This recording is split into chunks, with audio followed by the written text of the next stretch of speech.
Welcome to Rockin' the Dad Pod, episode 3. Hitting it hard. Yeah. Wicked had. Wicked had. Brian's got his Celtics. I mean, Brian's happy his Celtics won by a blowout. He's got his Celtics hat on. We're pretty pumped about that. It's beautiful. For now. And then they're going to lose by 30 in the next game. But we're climbing the charts. Yeah. Ooh, a little music reference there. The Billboard charts. This episode is number 3 for us. It was pretty cool, close to home for me. And my dad joined us, Adam Soderberg, Reverend Dr. Dad, or he signs his text messages and his emails because he's a Reverend Doctor or Dr. Reverend, one of those two. And he's just, he was a rock star to me growing up because he played in bands in my childhood. And he's a rock star now because he plays music at church on Sunday. And so we just talked about music. It was a little bit about just generically about music, but we talked the involvement of being a dad in that and some of the subjects along that. But did he ever wear leather pants? I think that I'm going to use for the photo. I have some ones. He gets zebra prints with some frills on the side. I've got to look that. He mentioned on the podcast. I can't believe I didn't think to ask him that. He mentioned on the podcast my mom's scrapbooking stuff. I have the albums in the other room, and there's some pictures in there. I'm going to try to use one of those as the featured image of him with a perm and some frills, and we'll bring it up because he'll be back on the podcast at some point. We'll bring it up then. I heard perms are coming back. I don't know, like perm on guys. Your beard. Well, it's already curly, but I know, right? I did say I think we're gonna see, and maybe I'll stay to here. I've said it. I think guys are gonna start bleaching their hair again. I'm down with it. Like Eminem. I used to do it. It's about to come full circle. Mullets are coming back again, and bleached hair. Mullets first. You heard it here first. And then bleached hair. Brian Keyser, bleached hair is coming back. Well, mullet's already back. Mullets are basically back now. Well, yes. So bleached hair's next. Next. So yeah, so my dad joined us to talk about music and growing up with my dad, some cool stories. And if anybody really wants to, I had my dad on my other podcast, like episode 1 almost a year ago, and he had some other stories about growing up and all that stuff with me too. And I can put a link in the post on our website as well to that because that was fun too. But it's a lot hard to do 3 people talking and not keep it under an hour and a half. So we're a little bit over an hour and a half on this one. But I hope you enjoyed that. And Brian had fun. Did you have fun? I did. It was a good time. I have met your dad, obviously, this summer when I officiated your wedding. And so it was fun to reconnect with him, hear some stories about growing up and playing in bands. I played in bands growing up and right as I became a father. So it's kind of neat to hear from his perspective. Obviously, we were at very different time periods, but still similar. He actually talked about making some money actually being in a band. I don't know what that's like. No, no one knows what that is like now. No, I spent a lot of money to be in bands. But. And I meant to mention this on the thing too, and I mentioned it earlier, was I don't think my dad ever had to try to pre-sell tickets either, which is something that the world changed into when we were in bands. And it's like the idea that you could only play this show if you sold 20 tickets to the event. Yeah, that was that's something the worst thing that ever happened. It's awful. No one should do that. Especially if you did that, shame on you. Well, I mean, if you played a show in Hamden or in Bangor or in Brewer and you're in this local area, it makes a little bit of sense because you're from there. But it was like you travel to New Hampshire and no one knows who you are. And they're like, you need to sell 15 tickets to get a spot in the show. And it's like, what? And then you end up buying those tickets yourself. It's like, it makes no sense at all. But it was fun. I enjoyed it. It was a good time. Yeah. Check us out. Obviously, if you're listening to this, you already know where to check us out. But if someone shared it, you can find us on Facebook, on Instagram, Apple Podcasts, and Spotify. My new personal favorite. Yes. Because I made the switch from Spotify to Apple Music, and now I'm going back. Little shameless plug there. And you can follow on all of them. There's follow buttons, there's like buttons, there's share buttons, there's I don't know what all it is. Follow, all the things that you can do subscribe. To do that. Yes. Get into it. This is episode 3 of Rocking the Dad Pod with Adam Soderberg. I think I'm going to call it, and I'm saying it here. My dad is a rock star. That's the name of the episode. There it is. Yeah, have it. Spin the music. Cue the lights. Cue the lights.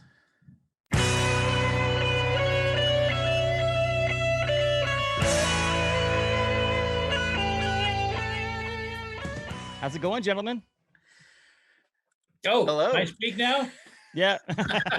You're allowed. And I use gentleman. A gentleman is a very loose term here. Absolutely. We're blessed. How was your Easter? Great. It was boring. Did you crack eggs?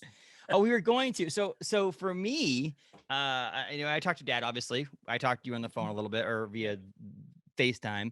We were going to. I had a very anxious day yesterday. Just random anxious day that I don't know if it was the weather or whatnot, but I just was gonna boil some eggs and all that stuff, and I just gave up. And we just watched TV and hung out. Gretchen boiled a bunch of eggs, I think like Friday maybe, and they're still sitting not colored or anything. We just things just kept snowballing, and then last night the kids were like, "Can we dye eggs?" And we're like, "No, it's too late. Tomorrow. We're tired. Maybe tomorrow." But we did all the other Easter things. Now we got a week's worth of egg salad sandwiches to look forward to. Yeah. Right. So a funny thing about egg salad sandwich is it technically also a chicken salad sandwich? Whoa. Because yeah, see? yeah. No. Geez, shitting the chick- dad jokes eggs- already. I guess we'd have to call it a pre-chicken salad sandwich. You can only use it for appetizers. You can't use it for the main course. It was just one of those like, is a Pop-Tart a sandwich? All those little things. I learned that one. Like a hot dog. Is a hot dog a sandwich? Yeah, right. I think it is. By the way, I have been practicing my dad jokes. It is part of the requirement, right? I mean, I sent him a book. Yeah, I have it. They also got me a book for work. I have one copy of a different book at work for dad jokes. I've got one at home on the coffee table. Yeah. And I'm actually pretty good at it anyway. They roll off my tongue anyway. Mom and I just drove up to Worcester for hot dogs last week. I saw that. I want you guys, next time you guys go up there, you have to buy some sauce and send it up to me. So okay. Because I'm not traveling anytime soon. So well, she'll bring some up when she comes up when we have the baby. Absolutely. Well, you'll come up for a bit too, but absolutely. So episode 3. Oh, by the way, that is the egg that won. Papa on one side and Nova on the other. On the other side. Look at that. Right, so I don't know, Brian, if you know, we do an egg cracking contest at our family. Oh, so basically, the Lithuanian tradition. You boil a bunch of eggs, you color them, and you have your own like team. And one person cracks the top to bottom kind of thing. And if you get yours cracked, you flip it over, and the egg that survives the end wins. And it's been a tradition in our family it's your family, right? Your if you Google it, you'll see egg tapping. It's called egg tapping. It's a Lithuanian tradition. Huh. I've never heard of that. It's fun.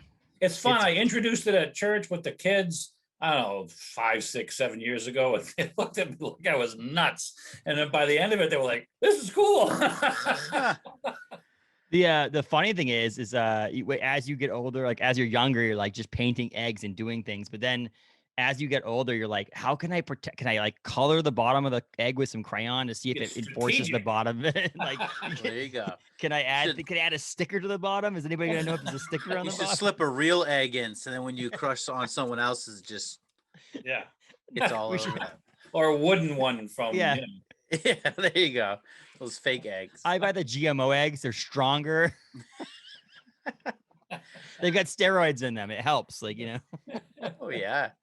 But I mean, we always again talk about joining this podcast to talk a little bit about like music and bringing your children up. But we used to like draw our favorite bands on there or the bands that you were in. Like when Jeremy was in a band or so on, he'd paint on his like Soundbender or whatever. But it was funny. And then you put like a Celtics one, and there's always been a Swedish one. It became this thing, and then they all get destroyed on Easter because you crack them, and then you have a bunch of hard-boiled eggs that are all cracked that are back in the container. And most everybody doesn't care for them, so I end up eating dozens of eggs. That's awesome. When we had dogs, you could feed the yolks to the dog. All the kids there you go. Feed the yolks to the dog. Like farts all day long. Oh, that would be brutal. But anyway. But that's being a dad. No. There you go. That's right. Back to music. So we just a little update. We record this on a Monday for a Friday release on a Friday. We just got back from the doctor's office. We had 31-week checkup. We're actually going to get another ultrasound next week. They said because he was measuring a little bit big, they thought just doing it. And then our doctor today was just like, no, forget this. Let's just do it anyway. So next Tuesday, we're going to have another a third trimester ultrasound. So we're pretty excited about that. And I'm getting my vaccine tomorrow. Which one are you getting? Pfizer. I'm with Northern Light. There you go, Brian, for you. There you go. Northern Light. I had to skirt the system. I got my first one like a week ago at Walmart. See, all right. And I was going to too, but every time I call somewhere, they'd be like, I don't know what you're talking about. And I just felt like it was some 17-year-old person answering the phone who did not know what they were doing. Yeah. I called a few places and then they all were real sassy to me. And then I called Bangor. I was like, so I heard you have this secret list where I could get put on a waste list. And they're like, yeah, you want to get on it? I was like, sure. And then they ended up calling me last Sunday night. And they were like, hey, they were like, if you get here before we close, we'll get you one. So I zoomed out and got one. But yeah, and then everyone could get them now. So yeah, so I got the Johnson & Johnson one and done. Yeah, see, I was jealous about that. I kind of wanted the one and done. I mean, I was expecting to, but when I showed up, the lady said, "Oh, we're going to give you the Johnson & Johnson today." I said, "Woohoo!" One time. That's like the holy grail around here. I think everyone wants that, but nowhere seems to have it. Wow. Yeah. So. I heard through a rumor that soon they'll have them for doctor's visits, like actually at your PCP's. Yeah. So you could go to your doctor. Yeah, that would have been nice. Yeah, I know Northern Light's doing that just because the refrigeration requirements are different, so they could have it at those types of places. But I'll be at the Cross Insurance Center on tomorrow morning at 9:55 to get my first shot. And then it was cool because when I found out I could register, because they opened it up for Wednesday, but I guess if you had the resources and the shots, basically the main government said, just give them. Like Wednesday's the day, technically they'll open it up to everybody. Yeah. But if like Northern Light has shots and appointments, just don't let someone not get it on Tuesday because Wednesday's the day. And so I scheduled mine, and all the staff at OBC all scheduled theirs. And so now we're all going to be hopefully mid-May fully vaccinated, which would be really nice to have that done. So it's too bad you couldn't have got the Johnson & Johnson because it makes you crisp. Yeah, see, look at that. See the callback. It's gonna be that David Letterman the entire show. You're just gonna keep calling back the joke from the beginning. But yeah, so music. So what's funny about music is that the sons of my dad here, so me and my brothers, don't listen to a lot of the same music that my dad does. But it was one of the coolest things I think growing up to have listened to music.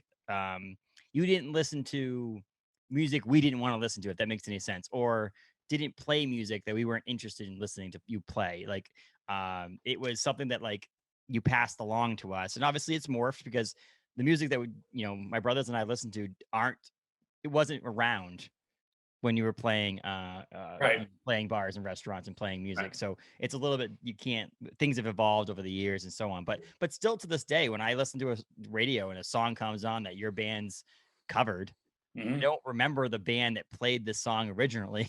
To me, I hear Solstice or whatever played that song, not the original artist. So it's ingrained in me over the years. Every once in a while I'll hear something too and I'll go, you know what? We did that better. You should be proud of it. But it was a different, I mean, it's a matter of taste, obviously.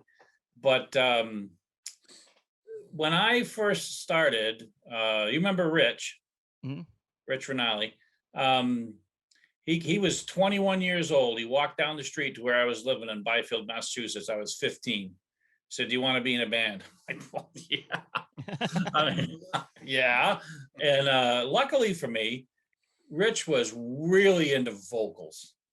So we did a lot of harmonies, Eagles and Journey and Styx. And I mean, if there wasn't quality singing, I wasn't really all that exposed to it. So where some of my friends were getting off into Black Sabbath and Kiss, and whom I've come to appreciate very much. But at the time, if you couldn't sing, there wasn't quality vocals, I wasn't interested in it. So that's what you guys are mostly exposed to is good bands, Journey, Styx, stuff like that, Queen. But there was quality singing. And I kind of miss that in a lot of modern music. Mm-hmm.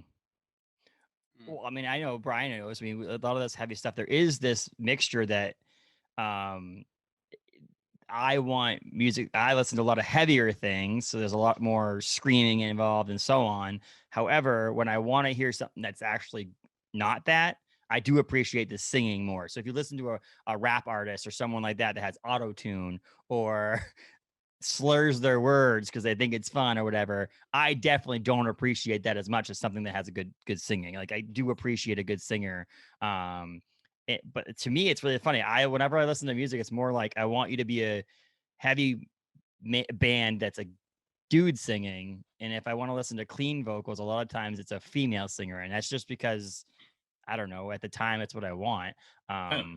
But I do appreciate a good singing voice. Like I said, there's some people that are clean vocals that just aren't good, and I won't listen to them. And that's one thing about music. Again, it's all personal taste. I'm not condemning or judging anybody. But let me shut off my email because it's going to keep making noises every time I get an email. There you go. At least you're not like I watch CNN or the news or whatever, and someone's doing those Zoom calls now, and they're getting phone calls and text message things. Oh, speaking of which, I should deaden my phone too. I should do that as well. Yeah. And of course, you don't know that I'm sitting here in my underwear, but yeah, exactly. That's the thing. But it is a matter of taste. I'm not judging or condemning anybody else's stuff, but one of the things that I think music has lost is humans. You mentioned auto tune. Yeah. I mean, back when I was playing, you couldn't be in front of a microphone unless you could sing. Yes. Because you couldn't fake it. When Mom and I saw Queen live, and it got to that part in Bohemian Rhapsody where it's that like, Mamma Mia, Mamma Mia, Mamma Mia, they literally walked off stage, dropped the lights, and just played a recording. And then they came back when when the guitars kicked back in and the rock part of it went. They weren't out there trying to fake it. And nowadays, with all these people, miming to backtracks and auto tune, and the thing that personally really drives me crazy is how many times I'll look at. Well, back when you could look at the back of albums or CD cases, I've had this real epiphany over the last couple of months that I think I'm one of the few people left who still actually buys CDs. We buy albums now, which is funny because it's come back to that. Yeah, but or DVDs. I was in a message at church not long ago. I kept on referencing all these great movies on DVD, and finally I realized 2 or 3 people in my office don't even have a DVD player. So I said, anybody who out there has a DVD player? And 3 people raised their hands, and one of them was your mom. I was like, oh my gosh. But when you used to look at, or I still get it, I still research a lot of stuff on Wikipedia. Yep. Like you have an album that you like, or a song that you like, or a singer that you like, you look at their discography and click. Oh, who played this? And then you'll find out there wasn't a friggin' drummer. Yeah. It was all a machine. Yeah. And that drives me nuts, because not only do you miss the human element of a real drummer, number one, number two, more often than not, it's programmed by somebody who isn't a drummer. Yeah. Which a drummer can tell right away. And Brian can attest that. And Brian can attest that because Brian plays drums as well. So it's true. But it's not even that too. It's also the fact that they don't even a lot of times write the song. Yeah. Like that's another thing. It's like back, and there is some really good artists who don't solely write their own music, but the majority of yes. But I'm just saying, like, I do respect that aspect of it. But like, I'm thinking more on like your Taylor Swifts, for example, songs that sell multi-million singles. Right. People played it millions of times on YouTube or on Spotify, and it's like, well, she's just singing someone else. Like when they're talking about breaking up with someone or something like that, it's like, how can you genuinely sing something that's not really about you? Right. That's funny how it goes through phases, I think. Like in the 50s, you could make a living as a songwriter. Yeah. I mean, Neil Sedaka, Neil Diamond wrote a lot of the Monkey songs before he became an artist of his own right. You can make a living at Carol Bayer, Sager, and all that kind of stuff. And then in the 60s, the Beatles might not have been the founders of it, the beginners of it, but they kind of made it popular, I guess, of actually writing your own material, writing and playing your own material. And once that started, everybody thought they were less than if they were an artist. So they wanted to write their own material, and artists wrote their own material. And now it seems to be a mix. I think it'd be the other way, that more people would write their own at the beginning and then slowly go the other way. But doesn't seem that way. I don't know. No, it doesn't. Did you also know that, what was it? Was it Bruce Springsteen, the one that I always remember loving hearing, is that he wrote some songs for other people that became #1 hits, but he actually never had a #1 hit himself? Oh, that could be.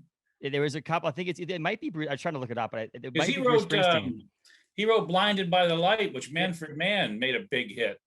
He never had a #1 hit, but like I said, it seemed like there was a couple of other ones that were #1 hits, but he was actually the writer on it, which is pretty funny to think about because he's a very popular person. It's not like he's just this no name that had one hit. He had multiple hits. It just weren't. You tell me "Born in the USA" was not a #1 hit. Born to Run. It's amazing how hard it is to hit #1. Yeah, that's true. I was obviously a band that was big in my day was Foreigner. I loved Foreigner, Hot Blooded, and all this kind of stuff. They didn't get their first #1 until they had that ballad. I want to know what love is. Like, really? That was your first #1? But Born to Run hit 23. Born in the USA hit #9. And Dancing in the Dark hit #2. And that was because of Courtney. That was because of Courtney dancing in it. But to bring this a little home is one of the reasons why. So my dad's a pastor.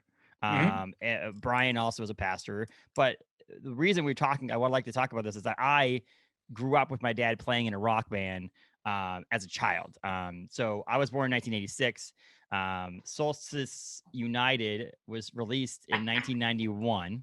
I was 5 years old when this album came out. So basically, I mean, obviously, you were playing music. Not go #1. It was #1 in the Soderberg household. It went #1 in the Soderberg household.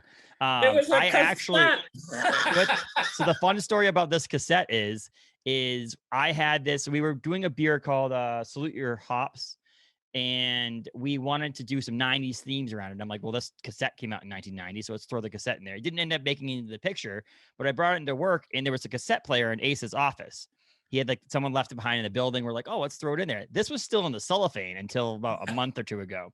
And so I was like, oh, they're like, don't pull it out of the cellophane. I'm like, yeah, it's going to lower in value. So and we put it in the cassette player. The cassette player ended up not working. It's just a blank cassette. They sold it. They were actually one of the first people to rip people off. No, that's right.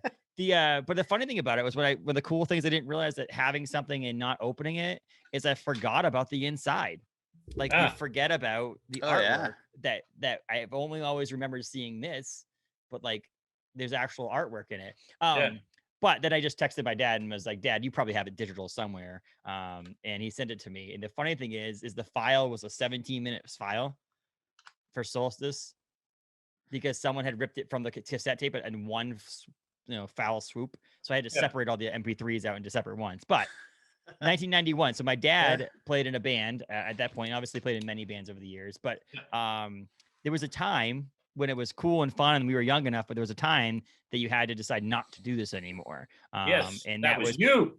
And it was mainly, I mean, it's like you caused it, Justin. So my point is it's because you had kids, not me specifically, but like you could have potentially still played up until this day. Sure. If you opted not to have kids because you would have just done it on the side and made a little extra money. You wouldn't have, let's be honest. Well, I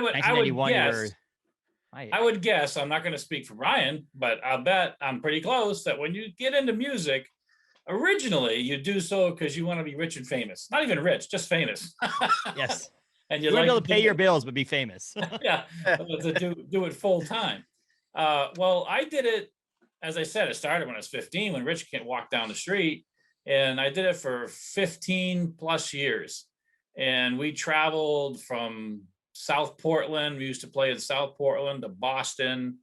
We opened up for a couple of bands who had big hits on MTV videos. Never got that next level, but it was a goal.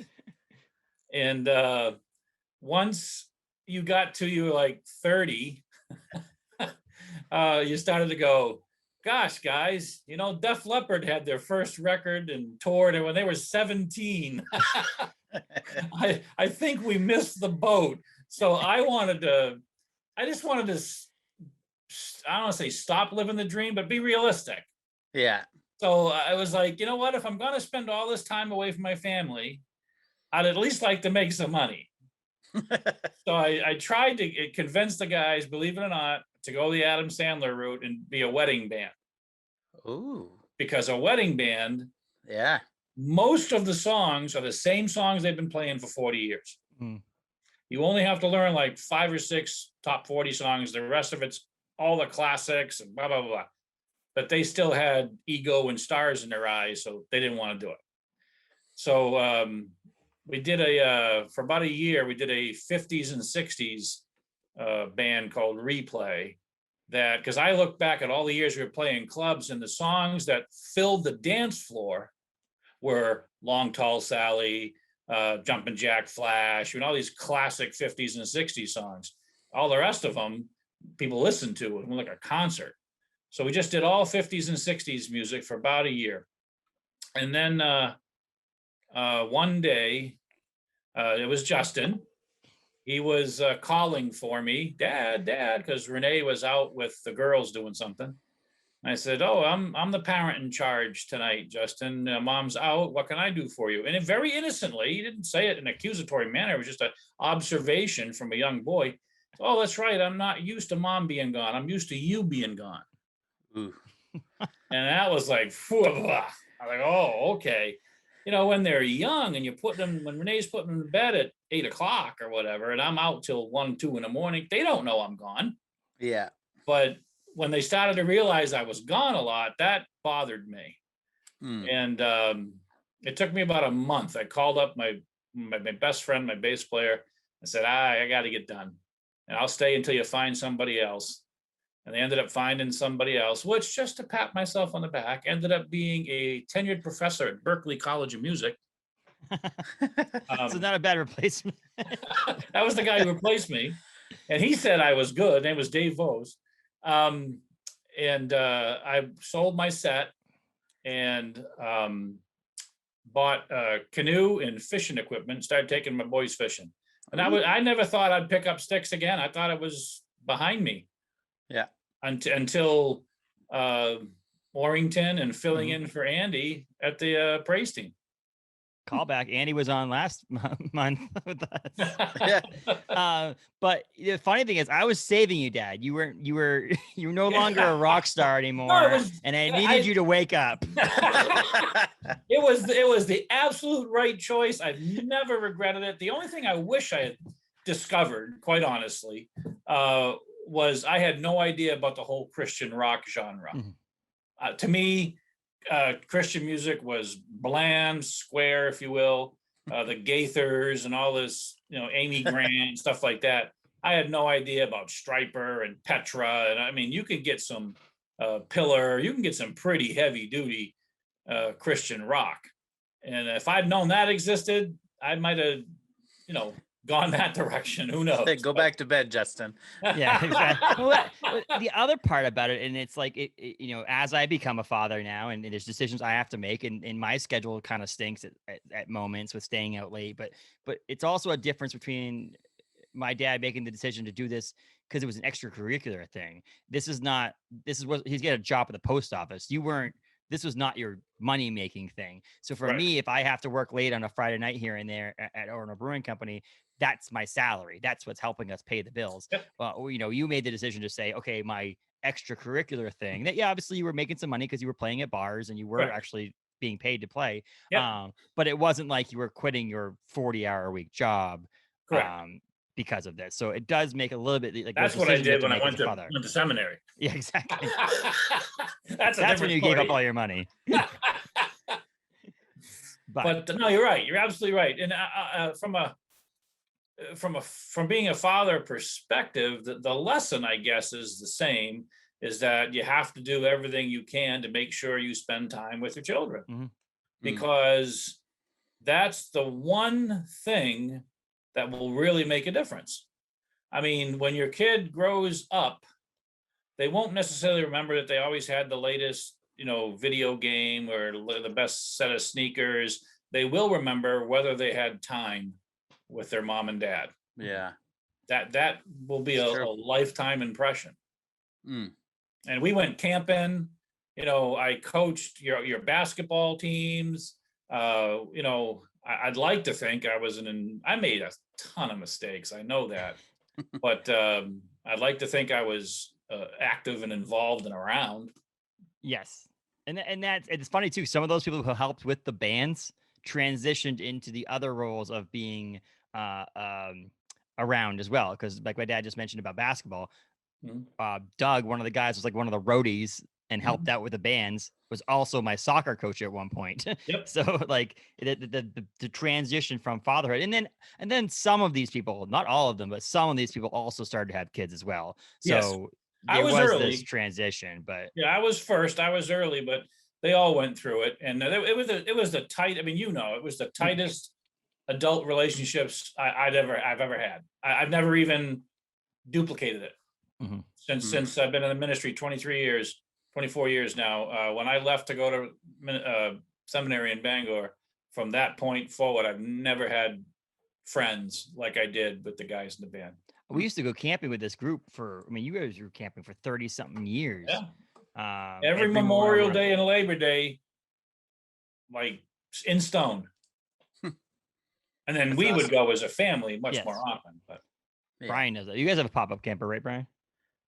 We have a trail behind, like a travel trailer now, but we did have the pop-up for a while. We upgraded last year.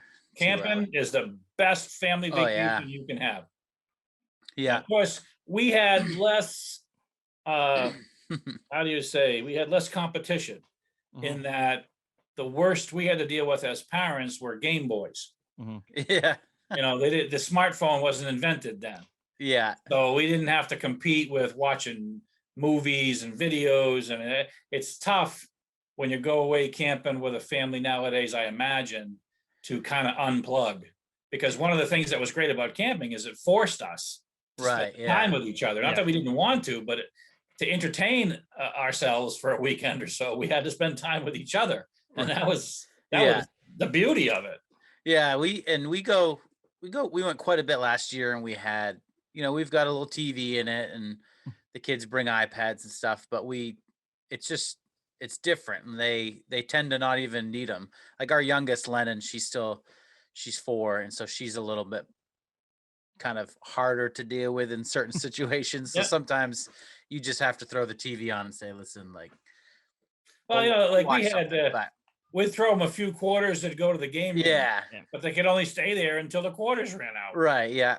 But there's something about being outside now. Like my oldest Jude, if I'd let him, he'd sit and play Fortnite all day long if he could. But when we go camping, it's just like, he doesn't want to be on those things all the time. So there's something fun about that, and just sitting around the fire, and it's awesome. Cooking a good meal and stuff. So it's awesome. But that was one of the best decisions we made, was to buy our first pop-up camper, and then this past year upgrade so that we're got a little more amenities. We got a bathroom now, which is nice. My friend Mike and Karen, they just bought a pop-up camper as well, but they bought one of the newer ones that has the shower and the toilet in it as well. And, so they're really excited about getting out there. Well, that's the plan for retirement. I'm going to get mom a travel trailer. We're going to spend 3 months a year in warm weather. And then the rest of the year, hopefully within reasonable distance to Orrington. Nice. My parents have been talking about doing once my dad retires this coming year, they want to do like a big 6-month kind of journey across the US. But well, Renee would move to Florida tomorrow, but it's too friggin' hot. I can't do it. Yeah. And they're all crazy down there. Yeah. It's true. Taylor and I were talking about that. It was kind of funny. It was like the idea of moving to Florida is like, there's a bunch of cool things. Like, how cool would it be to be for anybody in a family to live right outside of Disney World and buy season passes and just be like, hey, this weekend we're going to go walk around one of the parks, or, that kind of thing would be fun. But I'm like, I don't know if I want the heat or the people. So I think I'll stay in Maine. Your grandfather, my dad, he's tired of it. He'd move back in a heartbeat, but mom won't. So I can't take anything above like 75. That's too hot for me. It gets to be and the other thing about my dad, you said in New England, right? Within 2 max 3 hours at any point in New England, you can get to mountains. Yep. You can get to the ocean. You can get to lakes. You can get to cities like Boston and Portland and Hartford. The topography is different. So in Florida, it's flat. It looks all the same no matter where you are in what city. Yeah. And it's hot. It says, I don't care about humidity, this and that. It's freaking hot. Yeah. It's hot. I was this morning I was rewatching House of Cards, and one of the episodes there was about the heat wave. I don't know if anybody, you've probably seen House of Cards, Dad, but like there was a heat wave in DC, and they're talking about how it got to 96, and he's like, when I grew up in Georgia, he's like, we just assumed the summers were just miserable. That's all. We didn't. It wasn't no air conditioning. It was just the summers were miserable. Period. Yeah. You think back to the 1900s before they invented air conditioning. It must have been brutal. Yeah. Actually, in the timeline of history, that is one of the major inventions that made the South population increase. Yeah. Oh, I bet. Yeah. Because prior to that, nobody would dare live there. But yeah. I love New England. I love the change of seasons. I love the colored leaves. I like being able to wear a sweatshirt. It does get a little hot in the summertime, especially down here. I can't believe the difference between where you are and where I am. Just 5-6 hours away. It's different. Mind. It's different in Maine going to Dover Foxcroft to Bangor. It's like we went out to Sugarloaf area or whatever, and it's like, they'll get 3 feet of snow, and in Orrington it like rained. It's crazy how different that how Florida is basically Florida, and then Maine, New England, all that stuff is different. I remember when we went down. My dad, they moved to Connecticut. You moved to Connecticut in 2006. And you were doing your interview at South Church, and we woke up went to bed, and we went and visited the church, whatever. Woke up the next morning to go to church, and it had snowed like a dusting. Yeah, you're talking like it was like you could see grass still. It was barely snow on the ground, and they called and wondered what they were going to do about whether or not they were going to cancel church or not. That has been a new experience. I have to admit. In New England. 9 years I served in Orrington. We never canceled church once. Not once. I come down here and it snows. I'm getting all these phone calls. My first, are you going to cancel church? I'm like, is that a thing? Do we do that? Brian, why? Who died? Exactly. I think I actually still somewhere have a picture from that day looking out the hotel room we were staying in. And it was like, you could see the Capitol building from that hotel room, and you see the dome, and you can definitely see that it's snowing, but it's like, you can still see grass on the ground and the ground.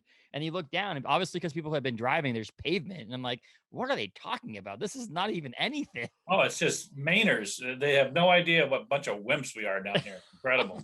And it's people put New England in one boat, and it's not. There is different. Wow.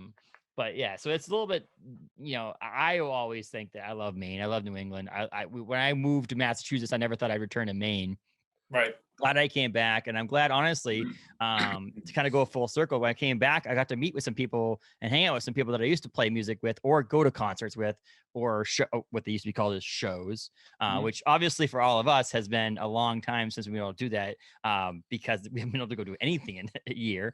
But back to what we were talking about on the live music and the writing of songs and all that stuff, is the other thing that I thought different nowadays for music was how much I want a band to be good when you see them live. Yes. So like, there's a difference. Like, you can be like, I've heard bands like, oh my God, they're amazing on a album, and then you go see them live, and you're just like, huh? Right. What is this? This is not what they sounded like. And it's all the editing software and all the ability to do things to change it to make them sound perfect. But if you can't perform that live, right? Which made Rush incredible. Yes. because we go to a Rush concert. It's like picking up a needle and sticking it down on a vinyl, and they don't miss a beat. But No. they didn't miss a beat. Yeah, exactly. But the other thing was like what you've talked about, Dad, is how hard it was for you to make this. Oh yeah, now that I'm jealous about. That 4-song EP on a cassette cost us $18,000. And nowadays, with the Pro Tools and all, people are producing studio quality DVD CDs in their basements. And I'm like, oh my gosh, I wish. Matter of fact, when we recorded that, we had an option to press CDs or cassettes. We didn't know if CDs were going to catch on because they were just coming CDs, out. no one's going to buy those things. Oh yeah, the money you had to charge for them, because obviously you're trying to sell them at shows as merch. Yep. So if you don't have a CD player and you're asking $15, nobody's going to buy them. So we went with the cassette tapes instead. And who knew 4 years later, what a cassette tape is. Which is funny, how much was this 4-song EP? Oh, to sell? Yeah. How much do you think you sold this for? It might have been like, I don't know, $6, $7, something like that.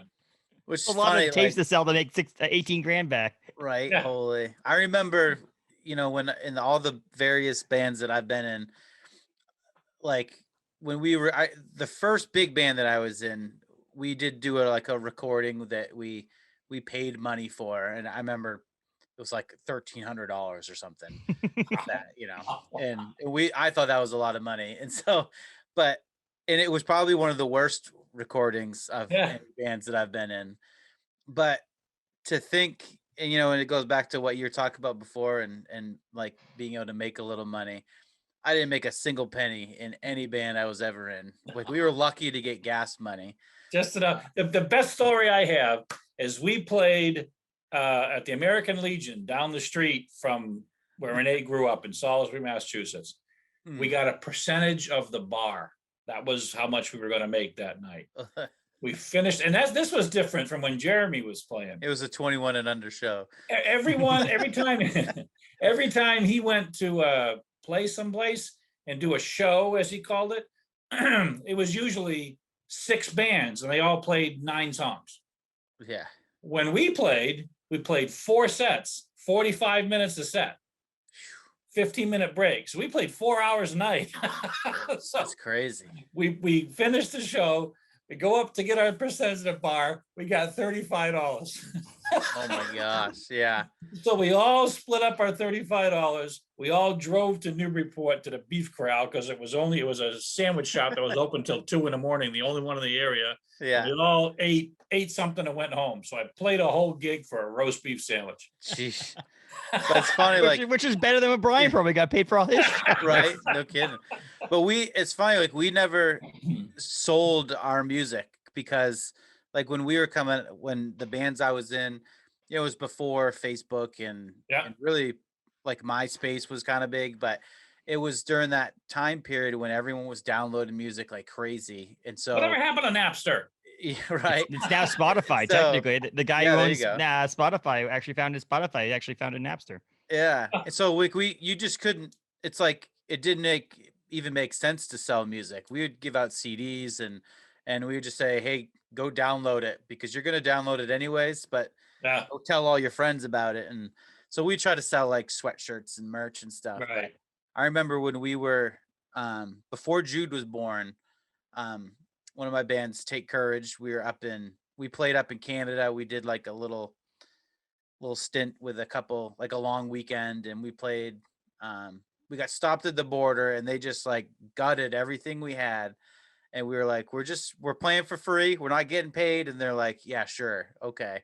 They didn't believe us, but obviously they have never been in bands. Right. I know. I was like, exactly. So one of our shows we were supposed to play in Fredericton, and it was at a bar, and they said you can't play that one. They're like, we're gonna notify the police there. You're not allowed to go to that show because we don't believe you'd play at a bar and not get paid, because we didn't have visas and all this stuff. And so we were like, okay, that's fine.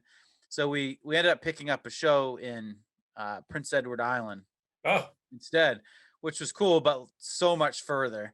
Oh yeah. So we played like 2 nights, then we get to PEI and we play the show, and it was fun and it was a good time. And then we left, and it was probably 10:30, 11 o'clock at night, and we're gonna leave PEI and just head home. It's like a 6-hour drive or more to head home. We are just gonna drive, and we got maybe 10 minutes down the road, and then the crankshaft on the engine just like snapped. And I remember like looking under and seeing a belt hanging underneath. We were in a old Suburban, and we ran into Canadian Tire as they closed, and we got a new belt. And I was like, oh, we could just slap it on, we'll be good. And then when we grabbed the old one, the whole like crankshaft just fell off. And I was like, guys, we're gonna be here a while. And we got stranded in PEI for like, I think we stayed 2 nights because nothing's open on Sundays, PEI. Yeah. So no one could even look at it till Monday. And they quoted us some like insane amount. And we ended up having our friend's dad bring a flatbed trailer all the way up from Brewer into PEI to pick us up. And he threw the vehicle on. But anyways, we lost all our money that weekend because we didn't make much money at all. Absolutely. And we just spent it all on hotel rooms and food. Yep. And then that was basically the end of that band. But we never, I think that's, before kids too. And like you could get stranded and not be as big a deal. I was married at the time, and I remember telling Gretchen like, so I'm going to be gone a few extra nights. But I mean, how more difficult that's conversations that you and I have had about why like you've liked to play in bands. You've talked about getting in, playing, jamming with some friends and doing some shows. But again, the conversation we had a little earlier, which was like taking time away from family, is it has to be worth it. It has to be it's a tough harder decision to make. Yeah, and it's funny, we were talking before we started about like I don't think I've actually shown any of my kids any of the music from the bands I played in, mostly because they were yelling, like screaming bands, and they'd probably be scared of it. Or like the bands that were probably the closest to, there's a couple of swears in them that I'm like, not yet.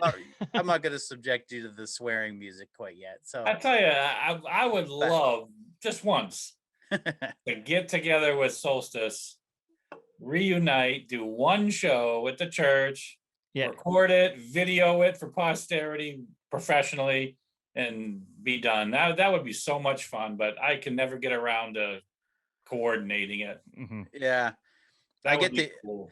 I have like my wife's cousin Matt, he's the guy that I was in a lot of bands with, and he still plays in bands and stuff. He's got a son, but it's just different than when we were like he doesn't play as much as he used to. But I'll text him all the time and be like, hey, we should really start a band again. And it's like that same thing that we both are like, oh, that'd be awesome, knowing in the back of our heads it's never gonna happen. Someday.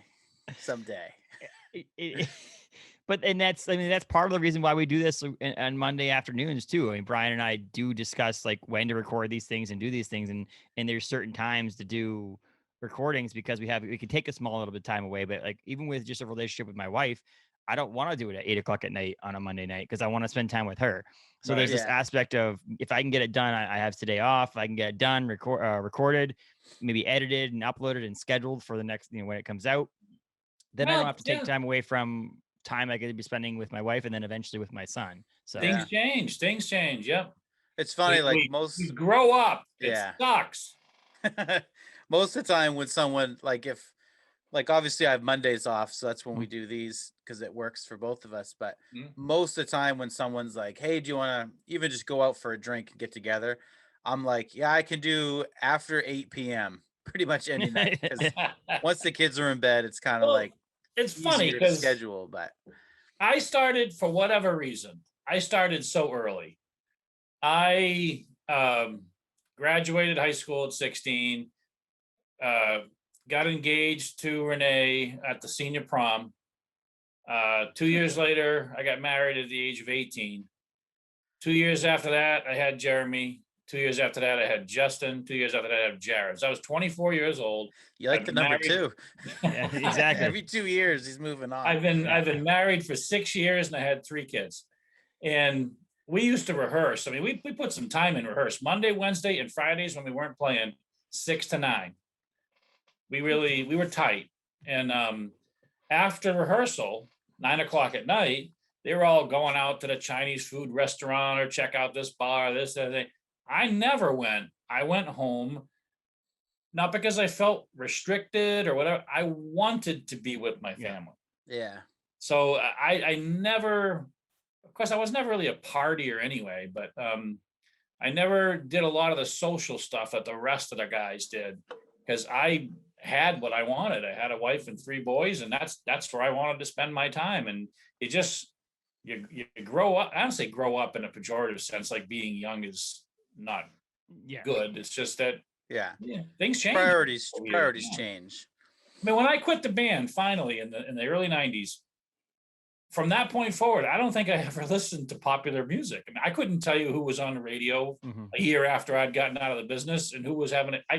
Today, I couldn't tell you who was popular. I don't think I can either. I honestly, I mean, there's Taylor will play a song and I'll just be like, because she listens, like, it's funny. We both have Spotify. We both have newer cars. You can plug your phone in and control it all by the screen on the phone, on the car.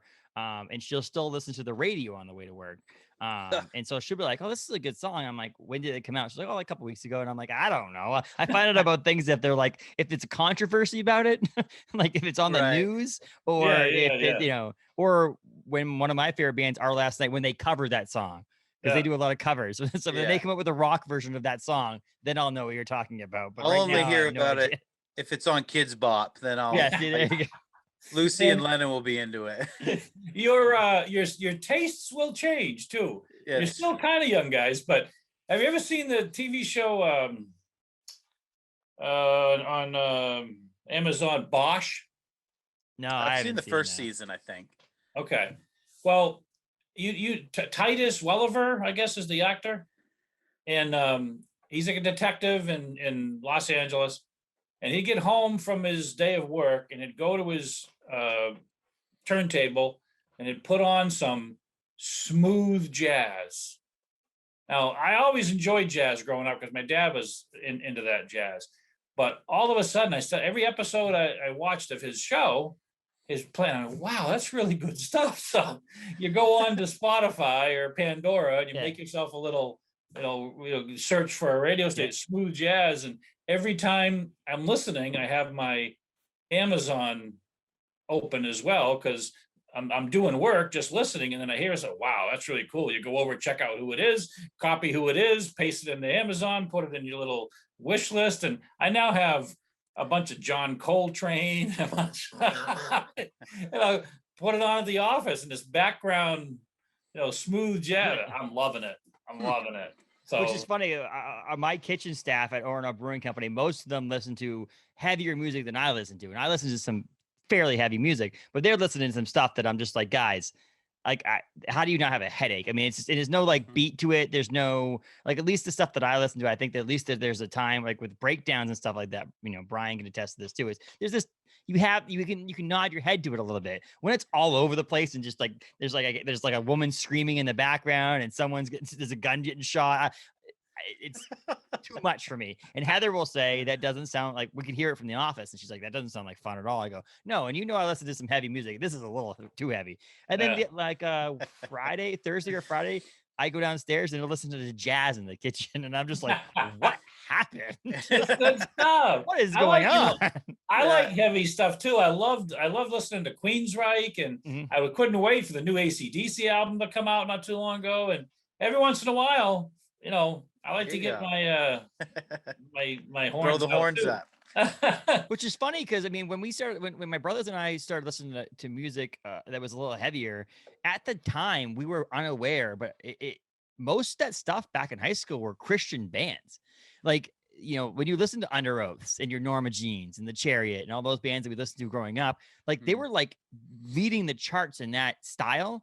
And it wasn't until you kind of like deeper into it and read some of the lyrics and then do some interviews. Like, number of times growing up, I Googled, is this so and so band Christian? Because it's just like, and all of a sudden they come out of nowhere, and you go see Under Oath in the concert, and halfway through it, they're talking about their beliefs and stuff like that. And things have changed over the years.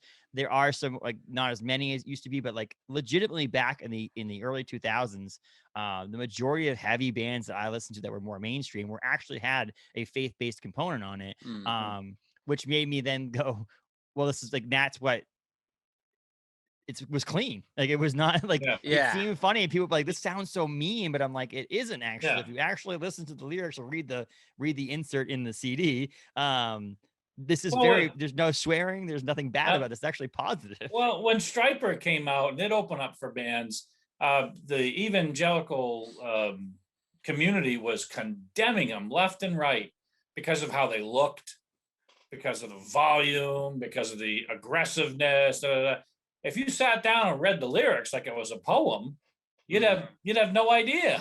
Yeah. I remember when I was in high school, my family started going to church when I was in early high school, and once I started to find some of those bands, my parents, because I was in like bands that were very anti-religion and just like, into a lot of negative stuff that my parents didn't like. So once they found a band that I would listen to that was a Christian band, my mom was like, any CD, I'll buy it. And like, I remember like in high school, my parents would take me to all the big festivals like Soul Fest every year. I mean, I remember seeing like the Supertones and Project 86 and all those bands in Boston. My parents would drive me down the clubs down there with some friends, because they were like, hey, it's a positive message and he's willing to listen to it. And they were all for it. Which is, and I think too, not to knock a lot of those bands, because I think a lot, like some of those bands you mentioned are now openly not Christian bands, and not to go down that whole rabbit hole, but there was a time when I think when those bands were coming up, it was like almost easier to be a Christian band at that time and make it really big, because there were so few of them that it was like, hey, this could be our ticket to make it really big if we just become a Christian band. Seduction. They get seduced by the fame and the attention and the money, and part of it also is, I mean, the conversation that I mentioned, I mentioned Under Oath, and I'm guessing that's one of the bands you're talking about, because that is one of the bands that I was thinking about. But it's also one of those things is trying to live up to the perfectness. The idea that you have to put this show on, like they're traveling band they're making good money, but at the time they weren't, and their struggle with all of the different things that come with fame, and then they have to go up there and say these positive things on a stage and not screw up and not make mistakes and not have a few drinks at the bar, get too drunk and make a stupid say something stupid or do something stupid. So the pressure that was on them to succeed as a Christian band, they're like, some of those people that are in those bands all have strong faith backgrounds still, but they just like, they don't want to be labeled as the Christian band because they don't want that pressure anymore. That's and true. It's like, which I understand. I mean, Haley Williams of Paramore was a openly positively Christian person, but she doesn't mention it anymore. There's a great testimony on YouTube. It's pretty serious Christian, Alice Cooper. Oh, really? Yeah. It's amazing if you watch it. He's a pretty serious Christian. You'd never know it by looking at his stage act. But you're right. Sometimes we get, I'll say kowtowed, but the easy way out is to keep it private. Yes, and that's where I think a lot of the people have gone to now, where it's like they're not out there saying, screw this and do that, they're against the man, but they're just like, now it's like, let's just let's talk about the music. We're a band. We're not your pastor. We're your band. It's even K-Love. You guys know K-Love, right? Mm-hmm. I know, yeah. What are they bill themselves as positive, encouraging. Yeah. They never use the word Christian. No. in their advertising, it's positive, encouraging radio. I'm like, that's an interesting way to put it. They don't hide their faith once you're listening for a while, but still, all the advertisements sort are positive and encouraging. It's interesting. And then now, and now you guys both play drums in bands that are worship bands now. Like, I mean, it's a funny different change in that, and I mean, I don't know. rock stars in my mind, it's not you're not a rock star. It seems like it's more of a gig every week. Is that true? I mean, like, I don't know. I'm trying to figure out. I don't know about Brian, but I do. I don't say struggle with it, but it's something I'm really conscious of, because when you're playing music in church, we're supposed to be playing it for the glory of God. It's about Him. It's about leading the congregation in worship to Him, and it's not you performing and seeking adulation and applause. I'm not going to lie, it's always nice when somebody applauds. I mean, who wouldn't like that? Maybe because it's not our tradition, maybe half a dozen times in 24 years after I finished a particular sermon, I got spontaneous applause, and it blew me away. They really appreciate it. But that feels good, but it is something I concentrate on, because once you're behind the drums and once you're really getting into it, you have to check yourself. Wait a minute, this is not about you. Yeah, it's a challenge. Well, it's fun. Like I grew up. I got my first drum kit when I was probably in sixth or seventh grade, I think, and my grandfather bought it for me. And really, I took drum lessons for years, but I learned how to play drums playing at church. Like I was in some bands, but I learned how to actually like stay in time and play with a group of people at church. So I've just done that for, since I was 13 years old. And so it's kind of like something I've just always done and I've always enjoyed. And I think what I like about it too is like, at least in a lot of the churches I've played in, is it's kind of I want to say jazz feel of it, but that's not really the word, but just like how it's kind of more fluid. Like you just kind of have to follow other people along, and it's not, a lot of times we don't play it exactly how, like verse chorus verse chorus, like sometimes you kind of ad lib a little bit, free flowing. Yeah, you're more free flowing. So I've really enjoyed that aspect of it too, but it's something I've kind of always done and really appreciate doing. And I've started to, my son is going to start playing bass. We got him a bass guitar, and he's going to start lessons soon. And I was Wolfgang. I was like, dude, we could be on the worship team at church together, and we could play and go to practice. So I'm kind of excited for him to kind of get involved in that. And that is actually fun. I've played on the worship team with Jared, and I've played on the worship team now with Jeremy for a while. That is kind of cool. Yeah. But like when and I have no musical talent anymore, so it's fine. when you, Justin, gave us tickets to see Chris Tomlin in Lowell. Yeah. I mean, that was awesome. And it is a spiritual experience, but it's not church. Mm-hmm. And that's what I sometimes have to struggle with, that when you go out there on a Sunday morning, it's not a concert. It's not supposed to be, it's worship. Yeah. So that I need to be careful of. I love doing it. I absolutely do. But I will also say that, I'm going to be 58 in October. So a little over 2 years from now, I'm going to be 60. And it's time for God to send some nice young 25-year-old drummer. Because nobody wants to come to a church where the guy playing the drums is 60 years old. And you also talked about you don't want to be the only man in the show too. You don't want to I know, I've playing never the drums and then get up in a the sermon and playing the drums. Like it's like, okay, you're everything in the Sunday morning. It would be great at some point, like I was with Andy. When he was gone, I can slide in and fill in for days off, vacation, stuff like that. That would be it would give me one more night. Well, I didn't have a commitment. Yeah. But we're letting the Lord lead on that, because the only 2 or 3 people that even claimed to have an interest, they were horrible. Man, drummers are few and far between. Oh, what's even worse is bass players. But yeah, I know which is funny because, I mean, if you play bass and you're listening to this, I'm sorry, but bass is like the easiest thing to play on there. Like, so it doesn't get the girls, so they all get into the car because they all want to be Eddie Van Halen. Yeah. And I joke, and because I joke with people that the bass is super easy. But I think with drums too, it's like I feel like there's different levels of drummers. There's like the beginner drummer and they're horrible, and then you have a drummer who's solid, and I really like those drummers. And then you have a drummer that gets good, yeah. and then I don't like them anymore. And then once they get like super good, it's like they kind of relax a little bit and do less, which then I think they're really good.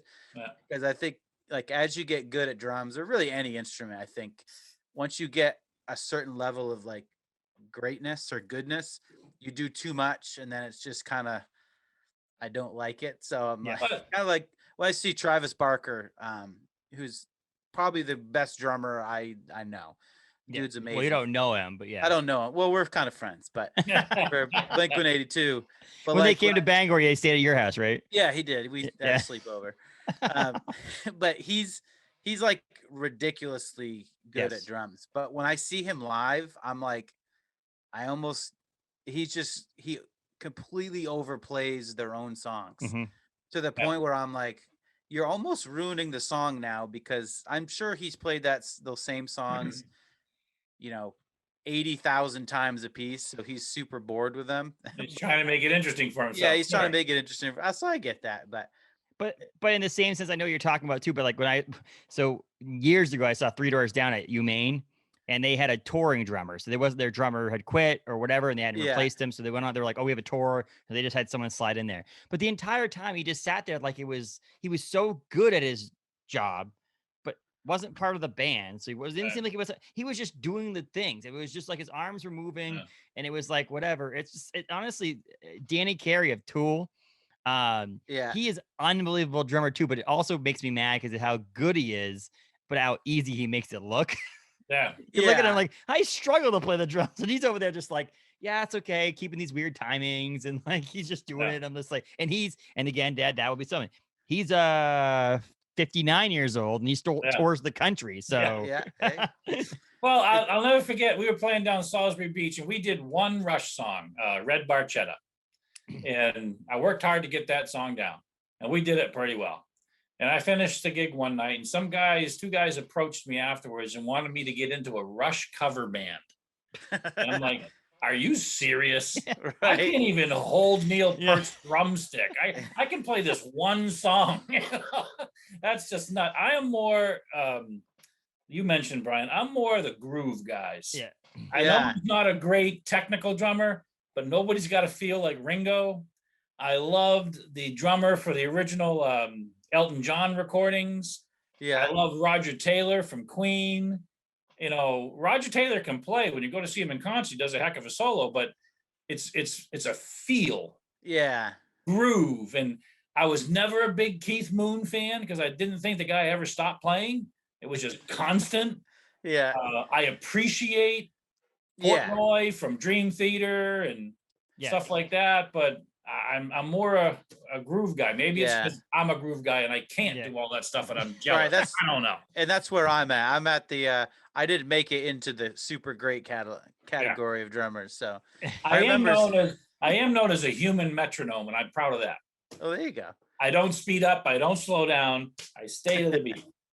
That was my problem. When I was playing it, I couldn't do that. And if you tried to add something else in there to make it a little bit more than just me back there keeping a beat, it screwed me up. And that's when I stepped away and said, hey, how about you guys all play and I'll find new gigs and I'll manage your band and get you signed to a label and do all that. I can do that. I can't sit at the drum set anymore, but I'll do that. Well, at church we do, when I play, I haven't been playing for the last year just because of obviously everything going on, but we play a lot we'll have some backing tracks every once in a while, a little bit of stuff, but we play to a click track every single week. And so and at first, I hated it. And I was like, this is all I'm going to be able to think about is this click track. But now it's it's just in the back of my head. And I prefer to play with a click track now. And it's been a lot of fun kind of getting to be able to do that. But it's not something I grew up with at all. When they replaced me in the band with Dave Vose, they had one gig that he couldn't make. It was in Amesbury. And so they called me and said, hey, could you sit in for the night? So I drove up from Connecticut to Amesbury and I played their show. And they had a song with a click track. I'd never played with a click track before. I was a human click track, no. But they I put on the headphones or the earpieces, I can't remember, because they had some pre-recorded like horns and stuff coming in this song. They're doing all 60s music. They're called 60s Invasion. I believe they're still going, actually. So I'm playing this click track. Went well, but I'll tell you the best thing about the gig is I walked in, I picked up the drumsticks, I adjusted a couple of things, I played the show, I laid down my drumsticks, and I walked out. It was like you hit the big time. Yes. You didn't have to move any equipment. You didn't have to set anything up. You didn't break anything down. I said, man, I could have gotten used to this. It's fun. Like I still to this, I mean, I haven't been in a band that's played shows in 10 years probably now, but it's every winter when it's super cold outside and I go out, I still have that feeling of loading in a ton of equipment and it being super cold and going back and forth and doing that. It's just, I did it for so many years. Guitarist and bassist, they have an instrument and an amplifier. Oh yeah. And I remember having all the bags and I had a big hardware totes and yeah, it was horrible. Well, and a singer and they bring their microphone. Yeah. Right. And it's so expensive. Drums are just ridiculous. I remember we played a show. I think it was like 2006, 2005, 2006. It doesn't matter. And I left my cymbal bag at the place at the venue. And I remember calling like the next day and trying to track it down. And someone lifted it, took it home. And like replacing all those cymbals was like, I mean, that was like $2,000 worth of cymbals. Wow. And I was like, well, great. I can't do anything now. And it's just drums are so stupidly expensive. Oh, I actually have to get a new set. We have to get a new set. I bought, when we started our contemporary service in Connecticut here 10 years ago, 11 years ago, I bought a Roland V Pro, which was $5,000 10 years ago. Yeah. It was top of the line electric. I was gonna say, that's electric, right? Yeah. But the samples are amazing. Sounds just like drums. Yeah. I've been playing them for 11 years now. It's slowly falling apart little by little by little by little. I've taken off drums because the trigger doesn't trigger anymore. The heads are coming through. I mean, I can't go over the list of things. I mean, I don't know if an electronic piece of equipment like that is supposed to last 11 years. Laptops are only supposed to go, what, 3 or 4? Yeah. You know? Yeah.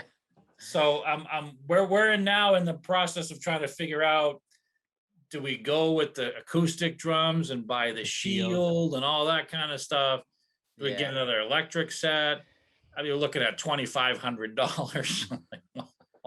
Yeah. I don't know. Yep. We'll see. Well, I still remember the day that I came home from school and there was a drum kit in Bangor. And I was like, what is this? What is going on? And all that stuff. And I found out it was for me.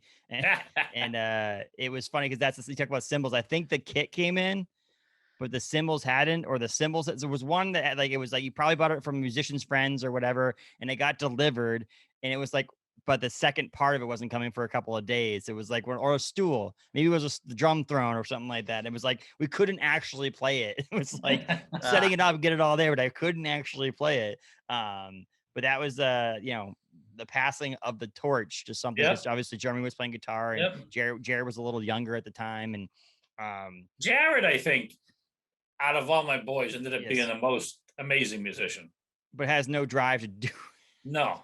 That's my problem. He's an incredible drummer. He plays bass. He's a great guitarist, writes amazing music. I mean, I'm just blown away by his natural aptitude. And it's really a shame that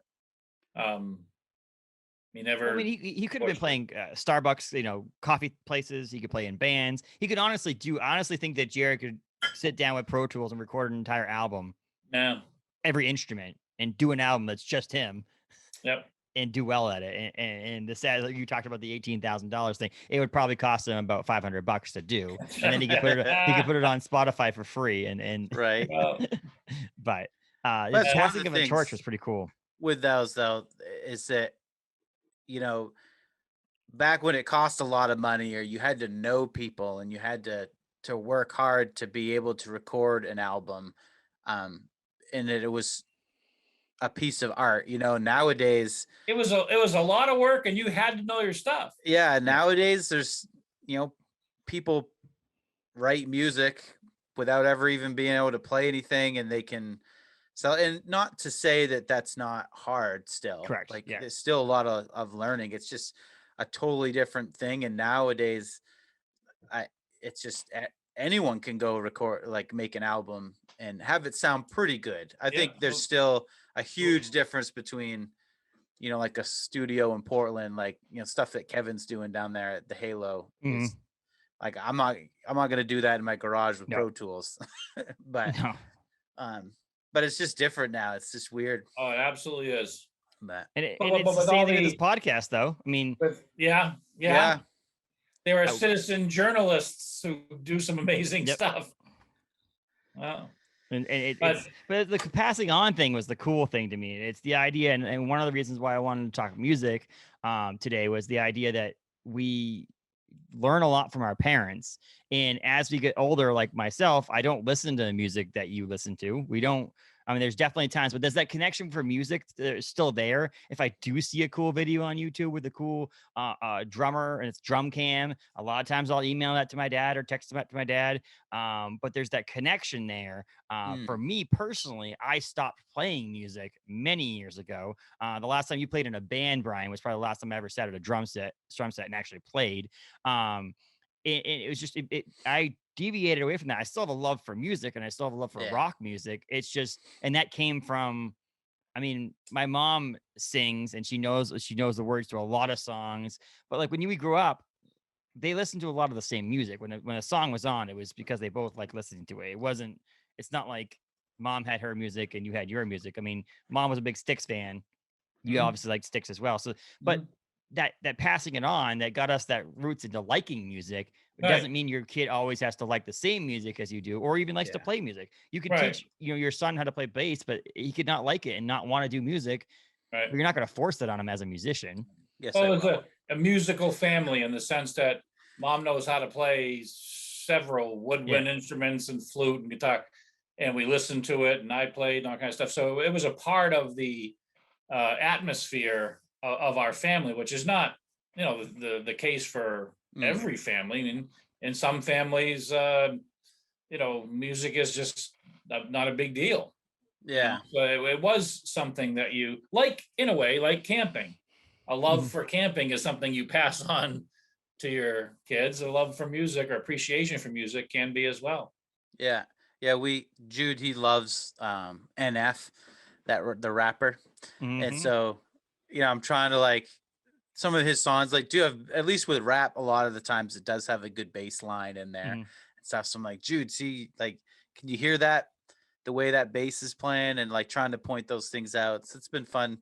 Is it a bass or is it some dude on a keyboard? Oh, I'm sure it's a keyboard, but it sounds like a bass. Seinfeld, the opening song of Seinfeld, that was all played on a keyboard. Yeah. But if you look at touring rap artists, a lot of the big ones, Childish Gambino and things, they had a full band and they actually had an actual drummer and an actual bassist and a guitarist playing music along with them. Yeah. So that's pretty cool. So Jude, with the COVID and stuff, and sports have been really weird for kids to play. Like, he loves basketball and he did that this winter, but it was just not the same. Like, he didn't get to play any games. It was like skill stuff. And so this spring we were like, are you going to play baseball? And he decided not to play baseball. And so we're trying to get him to do something. And then I mentioned bass. Just, I don't even know what made me think of it. I was like, what if you learned how to play bass? And he was like, yeah, I'd be interested in that. And I was like, Gretchen. So I was like, fishing. I was like, Facebook, I need a bass. Does anyone have a bass? And so we got him a bass. And so, but it's been fun. Like, I know we're going to talk in the coming months with my friend Ryan about hunting. And that's something that, I've tried to get Jude into music because music's always been a part of my life. And he's been real interested in hunting. And I had never been hunting a day in my life. And my dad didn't hunt. I didn't grow up doing it at all, but Jude was really interested in it. And so this fall I took the hunter safety course, and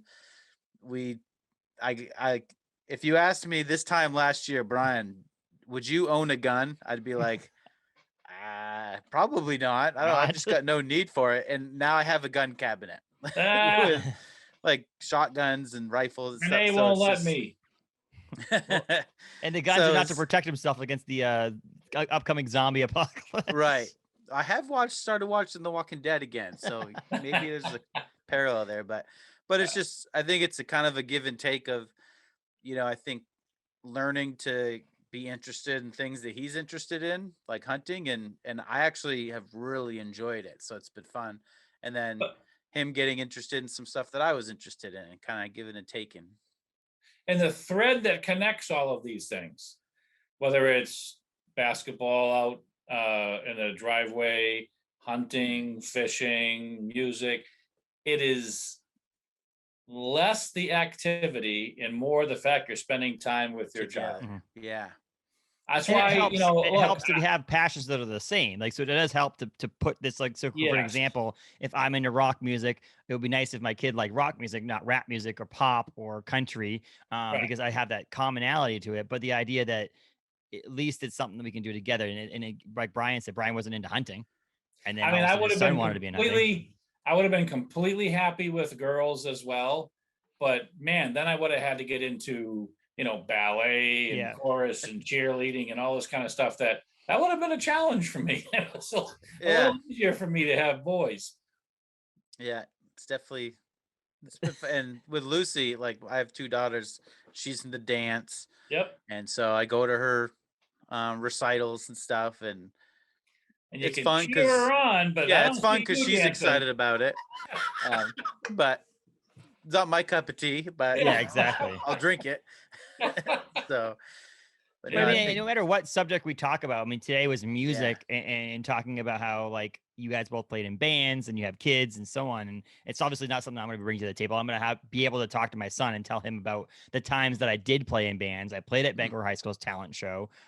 We did go and play shows in different places, and I did do that. I did, work with bands and play live music, but it's more any subject we talk about, it's the idea of listening and having it be a two-way street. The idea that I want to be able to give my passions to my son, right? But if he's not receptive to anything that I like, to be okay with whatever he likes and try to be receptive to what he likes. So right. It is funny. Who knows what that'll be? I mean, yeah. I would never have been able to share your passion for IT, for tech, and for computers, because they just weren't around when I was growing up. Yeah. My IT work now is Abe and Mark in my office. Abe will be 40 in June, and Mark's in his mid 40s. And I'm 35. Me in my office, it's how do I do something like this on my computer? And I'm over here going, I'm just going to do the same thing you should be doing right now, and is Googling it. Like, you're asking me something out loud that I'm literally going to type on my computer and then tell you the answer because I looked it up online to tell you the answer. You're just not smart enough to go on there and do it yourself.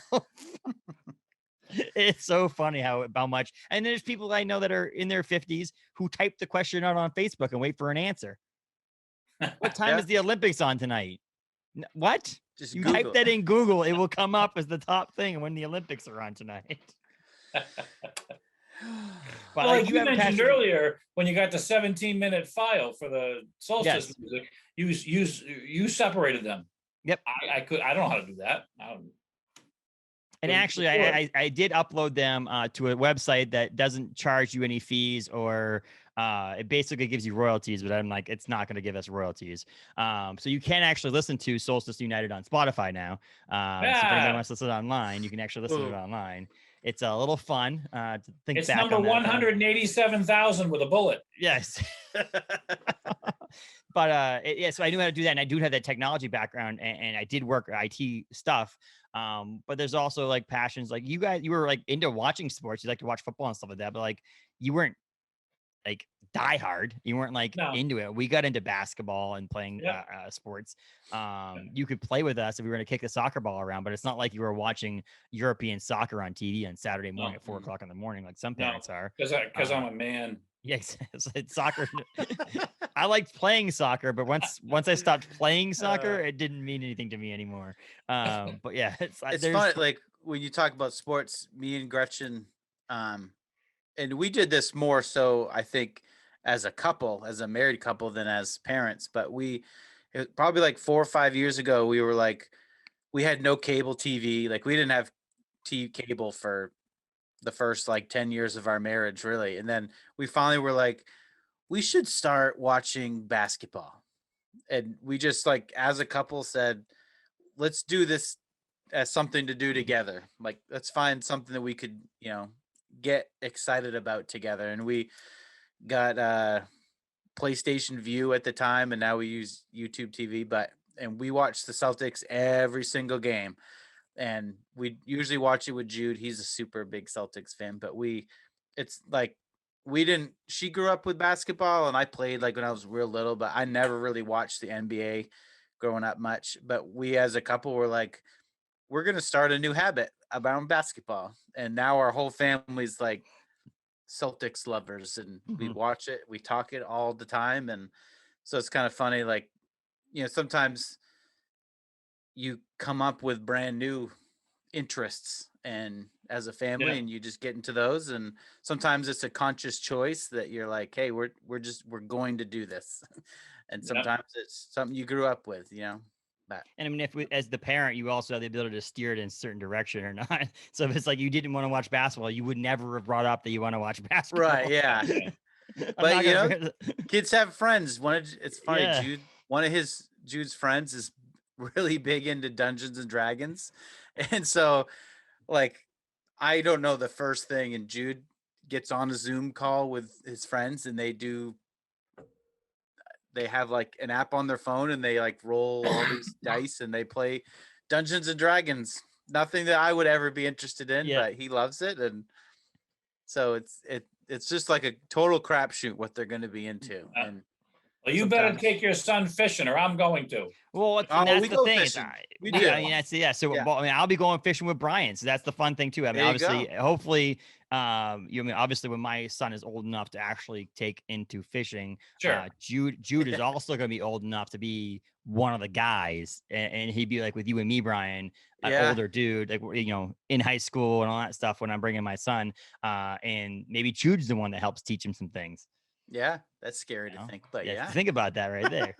You'll be an old man. Awesome. I know every year I'm like, we got to go fishing more this year, Jude. And then we go a decent amount up to camp and stuff, but we don't go near as much as I ever hope to do in the spring. Yeah. What's funny is you can put a golf club in his hand and give me the next Tiger Woods. Yeah, see that's the funny thing is like it's to me is the biggest challenge for me is gonna be to step back and let my son do what he wants to do and not be one of those parents that try to live their dreams through their kids and step back and go, I want you to be an NBA star.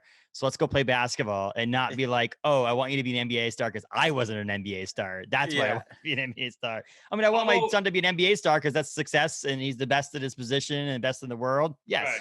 But not because I wanted to be one and I'm not. And at the same time, it is our responsibility as parents or as dads to expose them to some opportunities they would not necessarily think of themselves. Correct. I would never have thought to play golf. Yeah. To me, I watched it on TV. It was the most boring thing in the world.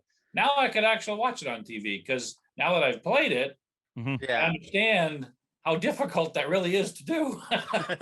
But if you expose them to golf, to fishing, to basketball, to football, you're right. To music, they will latch on to something. They'll find something will click. And we were able to go golfing for my bachelor party before the wedding. We were able to go golfing this past summer, which actually Brian performed the wedding. But the funny thing is, the place that we used to go fishing every year was what was the place called, Dad? Keysar Lake. Keysar Lake. There you go. Yeah. Keysar Lake. You were the pickle monster. The pickle meister. So we used to go fishing, but we go fishing a lot. But it was like every year around my birthday, we'd go for my birthday weekend, and we go out there. And I enjoyed it, but I wasn't as much of a nut as Doug. What's his name?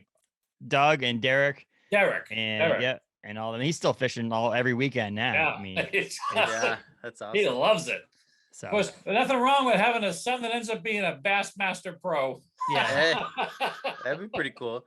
Like I said, it's like, but you want is if your son or your daughter or your kid gets in love for music or whatever it may be, that you want them to still be the best at it. Yeah. But it's that challenge and that borderline of like not pushing them so far into it because you want them to be successful because you weren't successful at that. Yeah. Or you didn't have that. You want your kids to be able to, like, I was saying this to somebody the other day. My sermon on Sunday, Easter, I referenced the day everything changed for me. February 16th, 1984. I became a dad. Mm-hmm. And that was huge. And I even mentioned you. I said, it's really cool that my son is going to be able to experience that because it does change you. You may look the same, may sound the same, but trust me, you've changed. I am now responsible for this little carbon-based life form. I'm supposed to nurture it and care for it and provide for it and protect it and love it and da da da.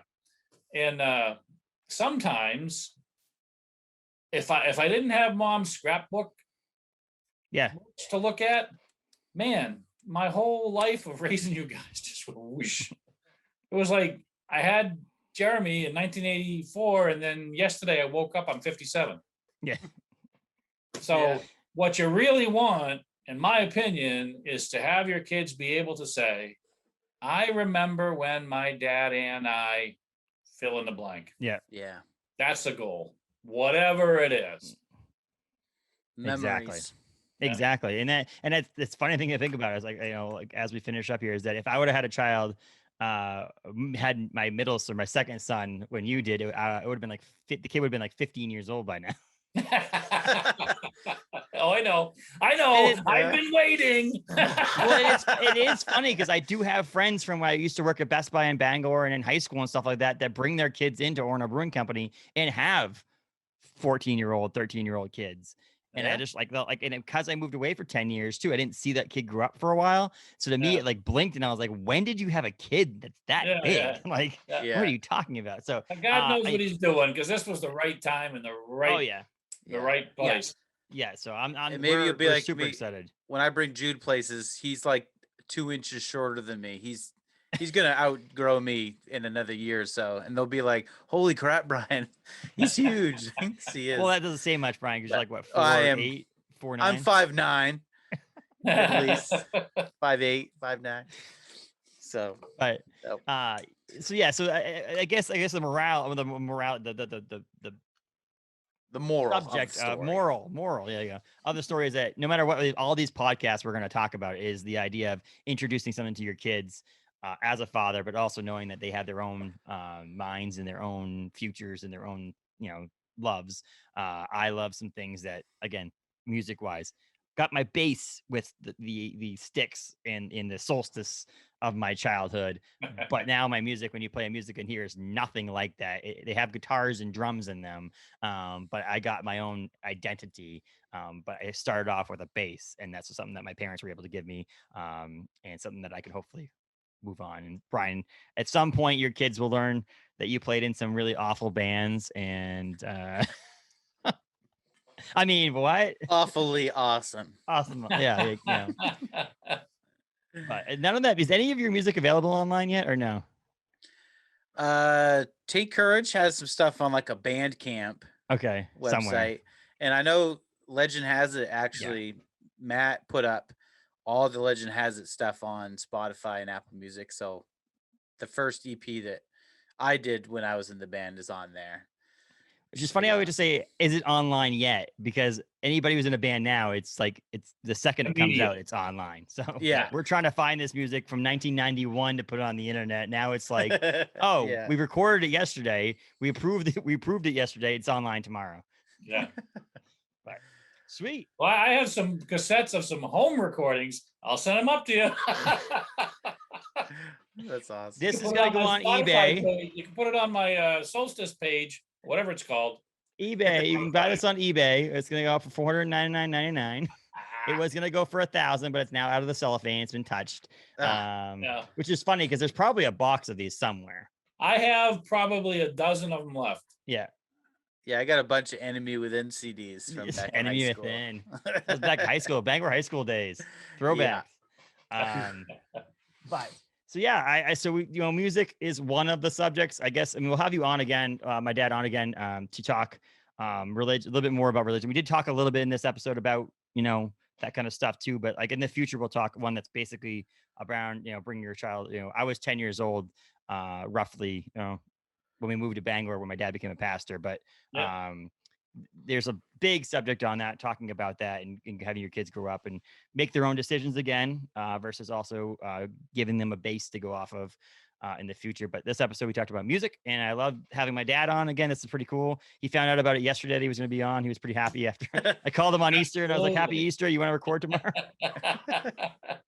Absolutely. That's all right. I had my hard-boiled eggs a little while ago, and I'm good to go. I had my ramen noodles. I lost track of time, and I was like, I need to eat something. And Brian was eating something when we came on air. So I was eating some mini vanilla wafers. There you go. I just watched a documentary yesterday on a History Channel about the Nabisco, the National Biscuit Company. Oh, fascinating story. Interesting. next time on Rocking the Dad Pod. We'll dive into history of Nabisco. We really appreciate you coming on, Dad. And I love being here. This is really cool because this is a dad podcast. Now we have this like multi-layer thing, and had my dad on. At some point, we'll get Brian's. We'll figure something out here. It'll be fun to do some more podcasts with other dads. Yeah. Ryan was supposed to come on at some point. He'll join us to talk about hunting. We've got ones coming up. I think Mike, my buddy Mike's going to come on, who's also a dad, but also is a dad to his non-kids, just people, including myself, and some other fun ones. And then we'll do one in June with just me being a dad. You know what? If it ever is, whatever, appropriate, doable, whatever, I'm going down, as you know, next week to visit my dad. And while I'm there, I could teach him on the computer how to use Zoom. That might be interesting, just to interview the granddad. We've been talking about doing these snippet 2 ones where they're like 10, 15 minutes. Because he was quite the piano player when he was younger. And just talking about... I inherited my interest of music and history from him. He bought my very first 45. You'll never guess what it is. Not a million years. Frank Zappa. Okay, let's go with that. My first CD was bought by them. My first CD that I ever owned was bought by Grammy and Grandpa. Really? Yes. What do you get? Alanis Morissette. You said that online? I got Don't Eat the Yellow Snow. I remember it. It was like probably, we were living in Kittery, but it was just like one of those things that it was a random thing. I don't know. It's possible that someone gave it to him for free, and he's just like, here, how's it going? But I just remember that from vividly. Brian, what was your first CD or music? Man, Raffi. I'm trying to. The two that ring in my head would have been Boys to Men. All right. Yeah. There's some vocals there. It was like my sister's 15th birthday or 16th. I don't know. We went to Portland to a Boys to Men concert for her birthday, and I remember going to that. That was like my first concert for sure. They can sing. But it was either that or I distinctly remember getting the President's United States of America, the album came out. But I don't think that was my first CD, but that was the first one. Boys to Men. Let's go with Boys to Men. There you go. Boys to Men. Boys to Men. There you go. It also shows your age too. Yeah, it does. I just thought it was funny because my dad had no idea who Frank Zappa was. Yeah. He just liked the title, Don't Eat Yellow Snow. Yeah. It sounds like something you do too. I mean, I have at OBC, to finish this up, at OBC, we have my Voodoo account, which is an online, like when you buy a Blu-ray, there's the code inside. You type the code in online and it adds it to your digital library so you can watch it anywhere. And we put that up on the TV at OBC every once in a while, like on a random Saturday when there's a bunch of people in there. I'm like, instead of watching a sports event or we usually put like skateboarding videos on or something, I'll put a movie on and I'll be scrolling through there, and about halfway down is a movie called Justin and the Knights of Valor. And I got that. I was actually at Jeremy's wedding weekend. You gave it to me, and it was in the back seat of the car. It was not that long ago, but it's just kind of funny. I was like, I honestly, we watched it once. I don't remember what it's all about at all. It's an animated movie, but it always comes up, and people are always laughing because they know it's my account. And they're like, "You have a movie named Justin?" Like, yep, sounds about right. It sounds like my dad bought it because it said Justin when he was in the Walmart or Target, and you just saw it, and you're like, "Oh, it says Justin. I'm gonna buy it." Makes sense. Which is what's going to happen for the future for this kid too. Everything is going to be something like that too. So, but sweet. Thank you very much, Dad. I appreciate you coming on. That's Adam Soderberg, my dad. Great to see you guys. See you, Brian. Take care. Good to see you.